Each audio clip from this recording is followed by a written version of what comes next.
There was once a cyclist that rode all day, happily ever after. Nah, his feet started to hurt, but he solved it. This is that story.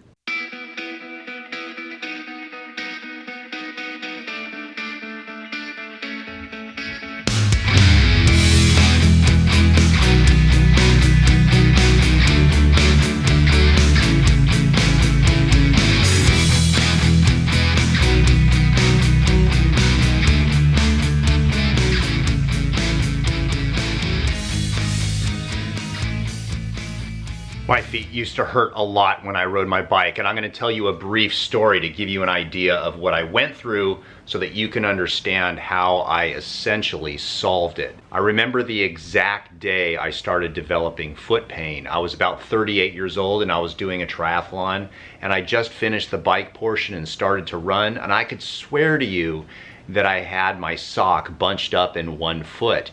Well, fast forward about a year and a half, numerous cortisone shots, alcohol injections, multiple orthotics by a podiatrist, eventually had surgery on my foot for what's called a Morton's neuroma. That was probably the worst mistake I ever made. I should have just never had the surgery and just forgot about it and just lived with the pain, because unfortunately I was one of those where the surgery was an ultimate total failure.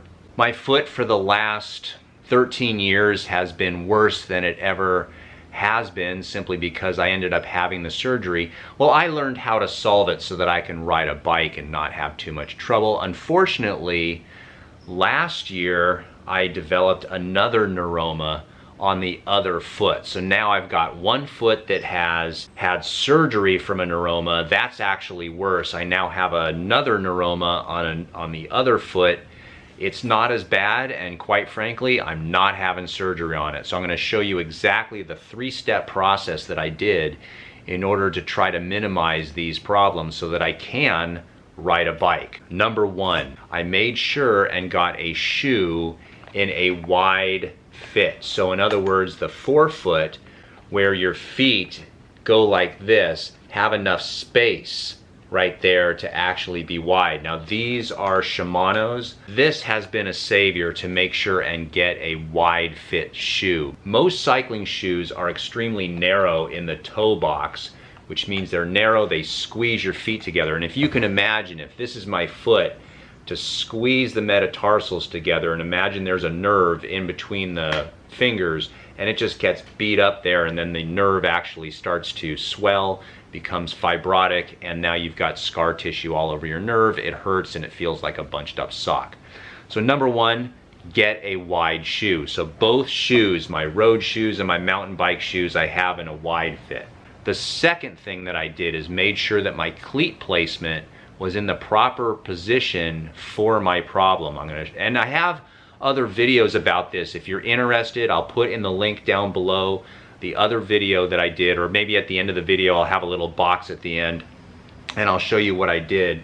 Is number one, I got these cleat plate adapters, which they no longer make for speed play, but there's another company somewhere in Australia or New Zealand or something like that. I'll put the links down below, I'll find it for you, to make the cleat go backwards. Not only did I use the adapter plate, but I drilled new holes so that I'm almost mid-foot.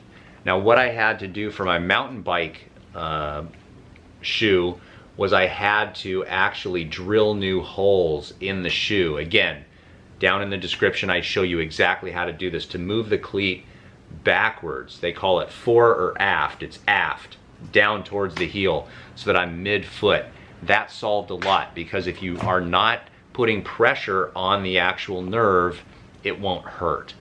The last thing and third thing that I did was I got orthotics that have the proper tools to reduce the strain, and I'm going to show you what I have. So these are the orthotics that I'm using in my shoes. They're called the G8s. Now there are other videos, you can watch all the detailed information about them that do reviews of them, but I'm going to show you exactly how I fit these to my feet to make them work for me.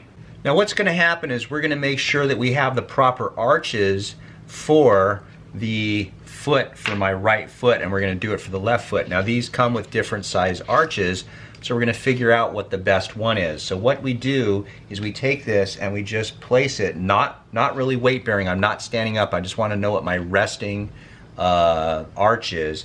I'm gonna place this underneath and see if it fills in the gap right there. So this number 1 does not fill in the gap. So you can see that this is actually too short for me. So then what I'm gonna do is I'm going to go to the second one, and I'm gonna place this in here. Now this gets a little bit closer, but there is still a little bit of a gap right there. So I'm gonna take number 2 out, and I'm gonna put number 3. And these are numbered on the bottom, by the way. Now this, once it goes in, it actually fills up that space pretty well on my right foot. And so that's how you determine what size arch you're gonna use. I'm gonna keep that here, but to show you number 4, I can't get in all the way. In other words, when you look at my foot, it's still sticking out. So number 4 would be actually too big, and then if I do number 5, you see it won't even get in there. Number 3 is probably gonna be the best arch support, and then I'm gonna use comfort as a way to find out where to position this in the bottom part of the shoe. Now the second thing that I've done with these is they come with these heel wedges, and there's 3 different sizes. You can actually put these on the bottom of the heel, and what that'll do is it'll camp the foot. That will actually take the orthotic and angle it in different ways. Most of the time, for most people, you're gonna have it angled on the inside. So it'll take your foot and angle it in this direction, just at the heel, allowing your Achilles tendon to stay in good alignment. Now the last thing that I do to solve my metatarsal pain and Morton's neuroma pain is to use these metatarsal buttons. And how these work is you need to position them just right so that it takes pressure off the bottom of your foot. Now the key to this is to have them placed just like this, so that the bony part of your foot is not on top of it. So you don't place it where there's pain, you place it below there. And these have Velcro on them, and what happens is you need to just place them on your orthotic there, just like that, and they stay on. Once these are in, and once you actually are cycling, it takes a lot of pressure off my Morton's neuroma. But that's how I did it. That's how I solved this problem, so I can continue to cycle as long as I want. Number 1, make sure you have a shoe with a wide toe box. Number 2, make sure that your cleats are as far back as they'll go, or in my case, I actually modified the shoes to get them to midfoot. And number 3, get yourself some G8s, and they're magic for me.